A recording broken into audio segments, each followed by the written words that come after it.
계속해서 이번 선거를 둘러싼 주요 이슈들 짚어보겠습니다. 이동우 YTN 해설위원실장, 배종찬 인사이트K 연구소장 나와 계십니다. 안녕하십니까? 네, 안녕하십니까? 네. 자, 선거가 이제 하루 앞으로 다가왔습니다. 몇 시간 남지 않았는데 지금까지의 판세 어떻게 전망하세요? 일단 이제 지방선거 이제 초반에는 뭐 민주당의 뭐 압승이 예상됐던 거 아니겠습니까? 예. 뭐 경북을 제외하고는 전부 뭐 민주당이 다 석권하지 않겠느냐 이렇게 예상이 됐었는데 이제 중반전에 접어들면서 이제 보수표가 이제 일부 결집하면서 그러면서 지금 접점 지역이 지금 늘고 있는 그런 네. 상황이라고 볼 수 있겠는데요. 이에 따라서 한 여당이 한 8곳 정도에서 우세를 보이고 국민의힘은 경북 1곳 정도에서 우세를 보이고 있다 이렇게 보여지는데요. 그리고 한 7군데 정도에서 접전 양상을 보이는 것으로 이제 판단이 됩니다. 이제 서울과 부산, 대구, 경남, 울산, 충남에서 접전을 보이고 또 무소속 김관영 후보가 이제 선전하고 있는 전북 정도가 이제 접전지로 보여지는데요. 이제 하지만 접전지에서도 워낙 그 이재명 대통령의 지지율이 60% 전후를 보일 정도로 이제 높은 데다가 이제 민주당 지지율이 국민의힘에 비해서 훨씬 높다 보니까 전반적으로는 민주당이 다소 유리하지 않을까 이렇게 예상이 되고요. 결국 막판에 보수표가 얼마나 결집하고 투표장으로 나올지 이것이 이제 가장 큰 변수로 작용할 것으로 보이는데요. 선거에서는 인물, 구도, 그리고 바람 이 세 가지가 가장 중요한 요소라고 할 수 있는데 인물에 있어서는 뭐 비슷하다고 할 수 있겠고요.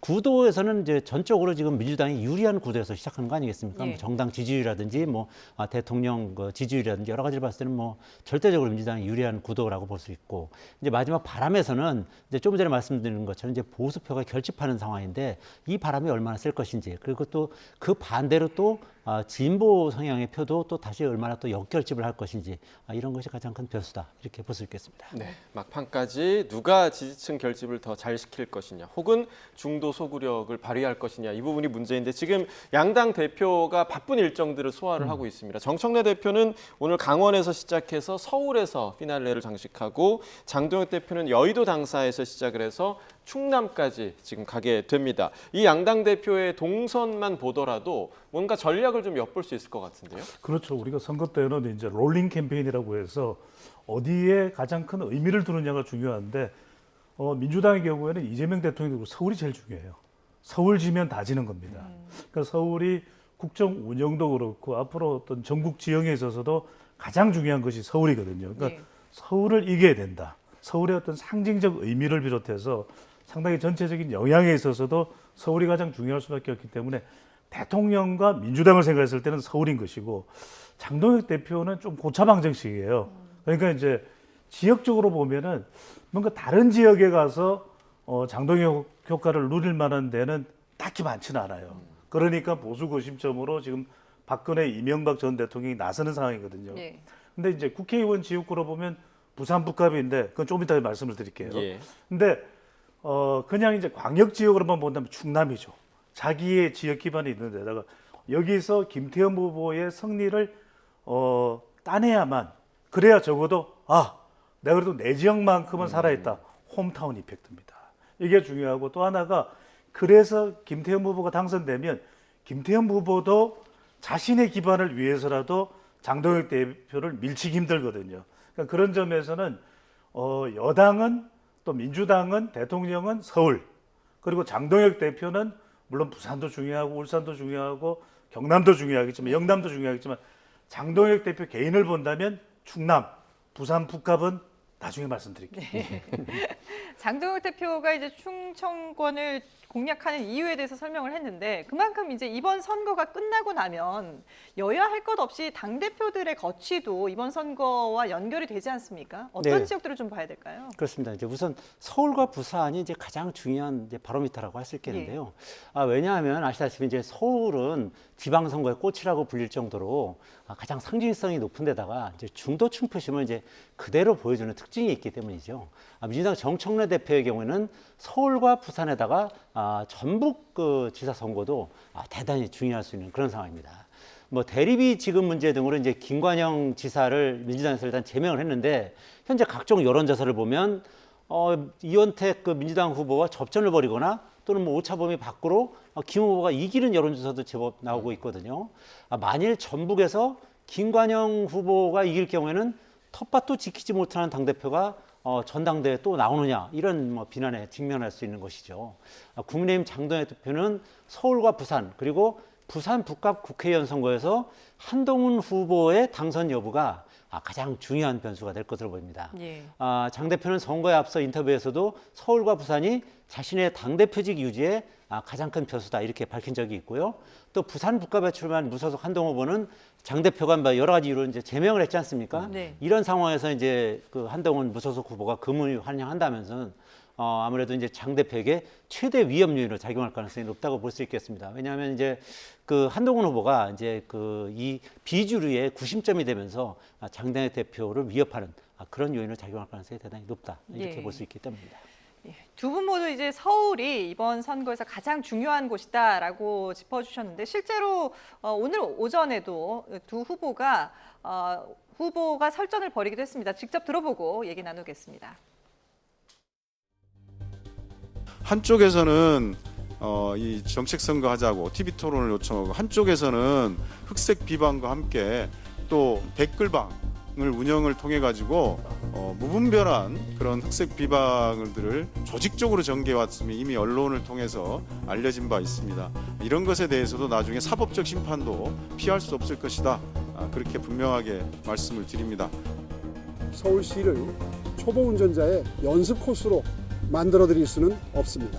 정원호 후보는 자격 상실, 준비 부족의 후보다 이렇게 말씀드릴 수 있고요. 스스로 검증을 두려워한다는 것이다 이렇게 정의할 수 있겠습니다.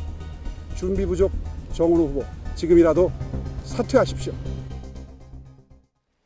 상대 후보를 이렇게 공격을 하면서 어쨌든 두 후보 모두 이 지역이 박빙 지역이다라고 평가를 했는데 실제로 지난주 마지막 여론조사 공표된 여론조사들 결과는 어땠나요?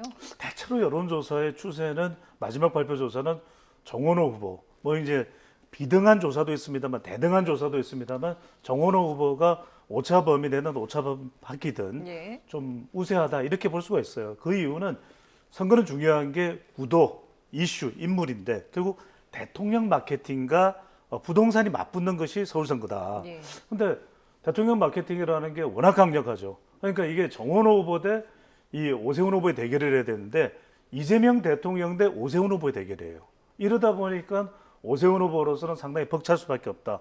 구도로 보면은 이번 지방선거의 구도는 민주당이 대체로 유리할 수밖에 없어요. 그럼 이슈인데 이슈는 부동산과 지금 안전 문제가 부각이 됐죠. 예. 서소문, GTX. 근데 여기 이제 인물인데 여기서 대통령 마케팅이 되는 거예요. 막판에 익선동, 그다음에 서소문.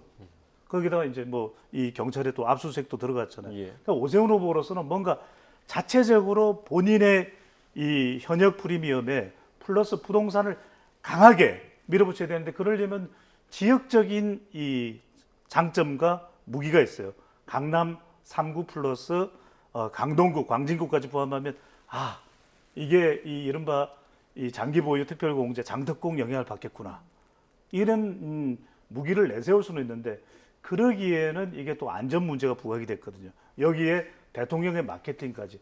과연 오늘이 이제는 선거운동할 수 있는 마지막 날이거든요. 네. 오늘 뭔가 오세훈 후보가 카드를 빼들어도 시간이 없어요.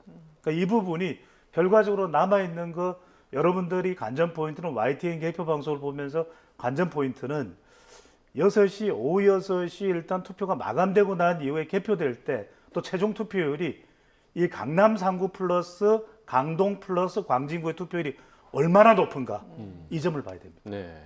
자, 관전 포인트까지 짚어주셨는데 지금 분석해 주신 대로 그러니까 블랙아웃 기간 전에 공표된 그런 여론조사 결과만 보더라도 정원호 후보의 우세를 점치는 그런 여론조사 결과가 많았는데 블랙아웃 기간 동안 또 어떤 변수가 작용을 했을지 또 궁금하거든요. 내일 당장 본투표가 벌어지는데 판세 어떻게 좀 분석하고 계십니까? 저도 마찬가지로 이제 그 접전이라고 생각은 하고 있는데요. 그러니까 그것은 이제 양쪽 캠프 모두 일단 접전이라고 지금 보고는 있어요. 네. 그러니까 근데 오세훈 후보 쪽에서는 이제 3%에서 한 5% 포인트 정도 뒤집 뒤진다고 생각을 하고 지금 마지막 막판 스포트를 예. 하겠다 뭐 이런 입장인 거고 정원호 후보 쪽도 뭐 아무래도 이제 박빙이라고 생각하고 지금 마지막까지 최선을 다하겠다 뭐 이런 입장인데요. 지금 그 배 소장께서도 말씀하셨지만 이제 가장 큰 변수는 이 정원호 후보 쪽에서 이제 제시하고 있는 안전 관련한 문제하고 그리고 이제 오세훈 후보 캠프 쪽에서 이제 지금 드라이브를 걸고 있는 부동산 관련 이슈가 이제 그 양대 쟁점이라고 할 수 있겠습니다. 예. 안전과 관련해서 이제 그런 문제들은 좀 전에 말씀드린 것처럼 이제 각종 사고가 나고 그러다 보니까 이거는 아무래도 이제 정원 후보 쪽에 좀 유리한 이슈라고 할 수 있겠고요. 또 부동산 관련 이슈는 아무래도 이제 뭐 재산세 인상 문제라든지 뭐 양도소득세 그 장기보유 특별공제 축소 문제라든지 이런 부분은 이제 이재명 대통령이 이제 직접 드라이브를 걸었던 이슈다 보니까 이제 이런 그 부동산 관련 이슈는 아무래도 이제 오세훈 후보 쪽에 좀 더 유리하게 작용할 가능성이 있어 보입니다. 이제 어떤 이슈가 더 영향을 미칠지 이것은 이제 내일 이제 뚜껑을 열어봐야 알 수 있겠는데요. 어쨌든 양쪽 후보들이 이 두 가지 이슈를 놓고 막판까지 다 이제 최선을 다하는 그런 모습을 보이지 않을까 이렇게 생각이 됩니다. 예. 마지막 유세 장소도 관심인데요. 정원호 후보는 청계광장에서 마지막 유세를 하고 오세훈 후보는 신촌역 광장으로 갑니다. 이 두 지역을 선택한 이유가 뭘까요? 이유가 있죠. 그러니까 이제 청계천이라는 것은 광화문이에요. 서울의 중심이에요. 네. 그러니까 이제 정원호 후보는 대세론입니다. 그러면서 이 대세를 모는 건 어떤 거냐? 대통령 마케팅이죠. 봐라. 결과적으로는 대통령과 함께 갈 사람이 나다.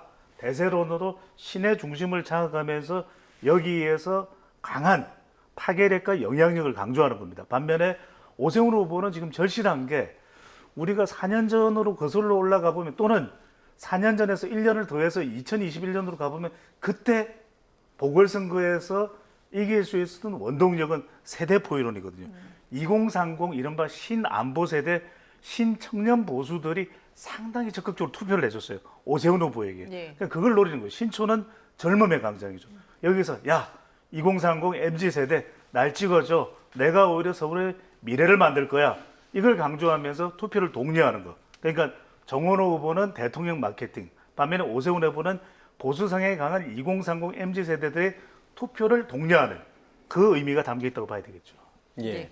자, 그리고 또 이번 선거에서는 무소속 후보들의 운명이 어떻게 될지 관전 포인트가 될 것 같은데요. 준비된 영상 보시고 이야기 이어가겠습니다. 민주당 정청래 대표는 선거 전국이 시작된 이후 전북을 방문할 때마다 호된 민심을 맞닥뜨렸습니다.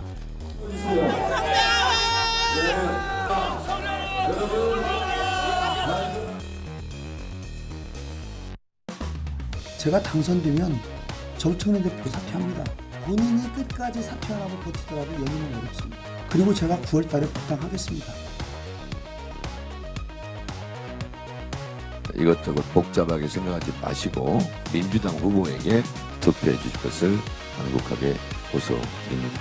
정치권에서는 전북을 뺏길 경우 정청래 대표는 연임 적신호가 켜질 거란 관측이 많습니다.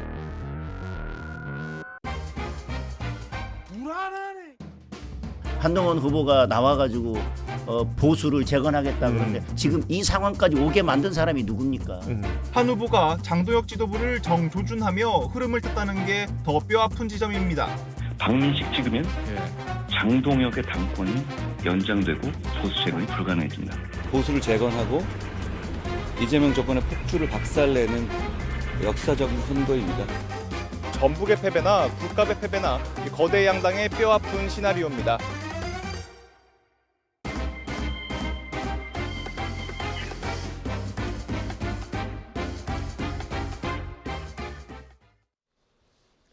자, 일단 부산 북갑 같은 경우는 야권 단일화가 이루어질 것인가. 결국에는 단일화 없이 3파전으로 이제 진행이 되게 됐는데 이 지역 판세 좀 어떻게 분석하고 계십니까? 이제 부산갑 같은 경우 이제 어떻게 보면 이제 서울시장 선거보다 더 관심이 높은 뭐 초미의 관심사 지역으로 떠오르고 있는데요. 최근 각종 여론조사를 보면 한동훈 무소속 후보의 약진이 이제 두드러지는 그런 상황입니다. 이제 그래픽 화면을 보면서 설명을 드리겠습니다. 예. 먼저 그 CBS가 이제 KSOI에 의뢰한 조사를 보면요. 한동훈 후보가 40.7%, 그다음에 하정우 후보 35.8%, 박민식 후보 17.9% 이렇게 나왔고요. 다음은 이제 동아일보가 리서치앤리서치에 의뢰한 조사를 보면요. 한동훈 후보 40.2%, 하정우 후보 33.8%, 박민식 후보 17.9% 이렇게 순으로 나타났습니다. 다음은 이제 부산 MBC가 한길 리서치에 의뢰한 조사를 보면요. 한동훈 후보가 38.6%, 하정우 후보 36.7%, 박민식 후보 20.5% 이렇게 나왔습니다. 이제 다 이제 여론조사 결과를 전반적으로 종합을 하면 막판 여론조사는 한동훈 후보가 1위를 오차 범위 내에서 하정우 후보와 이제 1, 2위를 다투는 그런 상황이고 박민식 후보는 오차 범위 밖으로 이제 처진 그런 상황인데요. 여론조사 전문가들은 이런 경우에 이제 사표 심리가 마지막에 이제 작동이 되면서 박민식 후보 편은 이제 한동훈 후보나 하정우 후보 쪽으로 옮겨갈 가능성을 거론하고 있는 그런 상황입니다. 다만 이제 강경 보수 지지층이나 이제 아스팔트 우파에서는 한 후보에 대한 반감이 여전한 그런 상황 아니겠습니까? 그렇기 때문에 박민식 후보 지지자들이 한 후보 쪽으로 옮겨갈지는 좀 미지수다 이렇게 보는 시각도 있습니다. 결국 보수표가 이제 균등하게 분산될 경우에는 하정우 후보가 어부지리로 당선될 가능성도 꽤 높다. 이렇게 보고 있는 그런 상황입니다. 예, 저희가 이렇게 이제 여론조사를 살펴봤는데 아무래도 이제 국민의힘 박민식 후보 입장에서는 좀 제일 처져 있는 그런 입장이다 보니까 이번 여론조사가 좀 표본이 오염됐다 이런 주장을 하더라고요. 실제로 그럴 가능성도 있습니까? 그러니까 이제 후보들이 YTN에서 제가 뭐 분석한 게 하루 이틀이 아니지 않습니까? 네. 선거 때마다 다 그래요. 후보들은 자기 표가 안 나오면은 가표집이다 또는 뭐 숨어있다 표가. 근데 그런 거 다 뭐 신경 쓸 필요 없이 YTN 개표 방송 보면 답이 다 나옵니다. 그런데 이게 중요한 게 뭐냐면 핵심은 이거예요. 부산 북갑의 전재수 민주당 후보가 지난 총선에서 그렇게 높은 득표를 얻어낸 건 뭐냐면 이 지역의 부산 북갑이 이른바 아스팔트 보수가 도배를 하고 있을까요? 그렇지 않아요. 이 부산 북갑은 이른바 이전에 이 노무현 전 대통령이 이 지역을 도전할 때도 말랑말랑 보수예요. 그러니까 이게 보수의 성격이 다른 거예요. 이 지역은 네. 굉장히 서민 성향이고 구포시장이고 만덕동이에요. 지역을 잘 알아야 돼요. 그러니까 이 지역이 부산이니까 아스팔트 보수가 있겠다? 그건 단정 짓는 거죠. 획일화된 분석을 하고 있는 거예요. 그러니까 이 지역은 보수의 성격이 달라요. 그러다 보니까 어떤 성격이 작동하고 있냐면 이번 선거 같은 경우는 선거는 항상 뭐냐면 AI다 이렇게 보시면 돼요. AI, 인공지능 아니고 A는 분노, I는 인터레스트. 그러니까 이제 분노는 뭐냐면 이른바 이재명 대통령에 대한 견제와 장동혁 이 대표에 대한 어떤 심판 기능이 공동으로 작동하고 있다. 그러다 보니까 지금 여론조사에서 오차 범위 내긴 하지만 한동훈 후보가 40% 나오는 그런 조사가 있다라는 것은 여기에 국민의힘 보수 지지층 플러스 중도를 가져간다는 거예요. 중도가 움직이는 이유가 뭐냐면 인트레스트입니다. 우리 지역에 대선 후보가 떴네? 그게 작동하는 거예요. 그렇기 때문에 우리가 일반적인 유형의 일반적인 후보의 무소속 후보면 강하게 결집이 안 됩니다. 오히려 그게 시간이 지나면 지날수록 표의 결집도가 낮아지게 되죠. 그런데 대선 후보다. 그것 때문에 오히려 더 응집하는 결과를 가져오는 또 하나 중요한 건 뭐냐면 하정우 후보가 전재수 민주당 부산시장 후보만큼만 하면 이 선거는 이미 끝난 선거일지도 몰라요. 근데 하정우 후보가 선거 초반 삐거덕대면서 30%대 중반에 묶여버린 겁니다. 그리고 박민식 후보가 왜 한 30% 안 나오냐 이거 궁금하시죠? 이 지역은 이른바 강성 보수, 아스팔트 보수 그런 보수의 성격이 아닌 지역이에요. 그 점을 명확히 할 필요가 있습니다. 예. 자, 지금 우리 배 소장님께서 저희 개표 방송 계속 적극적으로 홍보해 주셔서 감사하다는 말씀을 좀 드리고 싶고요. 자, 경기도 지금 평택 을 지역도 상당히 좀 접전 양상을 보이고 있는데 지금 5파전이 진행이 되고 있습니다. 선거 일주일 전에 이 지역 여론이 좀 어땠을까요, 소장님? 그러니까요. 이 지역도 마지막 발표된 여론조사만 놓고 보면 조국 후보가 좀 탄력받는 결과로 나오는데 실제 우리 지금 화면에 나오는 결과들을 보면 그렇죠. 그런데 아니 이럴 수가 있어요. 그러니까 전부 다 30%를 넘는 후보가 없을 정도예요. 그러니까 이런 이 선거구를 우리는 독인 개긴하고 있다. 그러니까 이게 누가 될지 모르겠어요. 6월 4일 우리 뉴스 스타트 할 때까지도 결론이 안 나온다니까요. 그래서 지금 제일 골치가 아파요. 그런데 이걸 보자고요. 이 지역의 특징은 뭐냐면은 지금 보면은 민주당 지지층들이 분화되고 있어요. 유이동 후보도 가능성이 없는 건 아닙니다. 근데 황교안 후보가 지금 완주할 의지를 분명히 하고 있죠.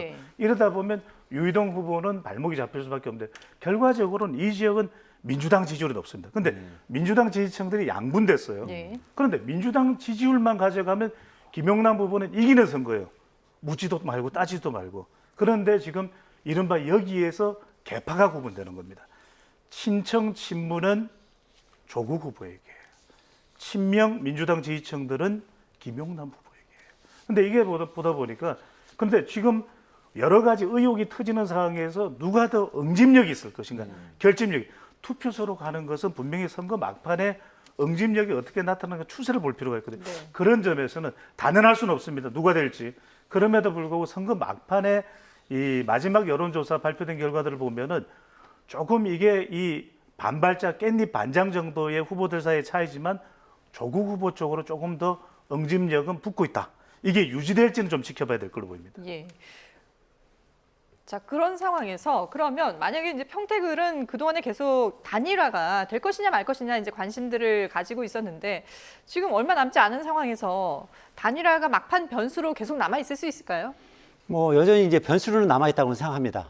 원래 황교안 후보가 끝까지 다 완주를 하지는 않겠다는 그런 의지를 비쳤다는 얘기도 있었는데 예. 최근 뭐 여러 가지 상황을 보면 뭐 사실상 보수 후보 단일화가 이제 가장 마지막에 이제 최대 변수인 상황인데 뭐 어떻게 보면 사실상 물 건너가는 그런 상황이라고 볼 수 있겠습니다. 이제 그 물 건너고 있는 이제 그 변수는 그 관건이 뭐였냐면요. 이제 황교안 그 자유화혁신 그 후보 같은 경우는 아시다시피 이제 대표적으로 부정선거 음모론자 아니겠습니까? 예. 근데 이 부정선거 음모론에 동의를 해줘야지 그 단일화를 할 수 있다. 뭐 그리고 박근혜 전 대통령에 대해서 유이동 후보가 이제 탄핵에 찬성했던 거 아니겠습니까? 이제 그거에 대해서 이제 반성을 해달라 이 두 가지 요구 사항을 내세웠는데 아마 이제 그 유이동 후보 입장에서는 설마 떨어지면 떨어졌지.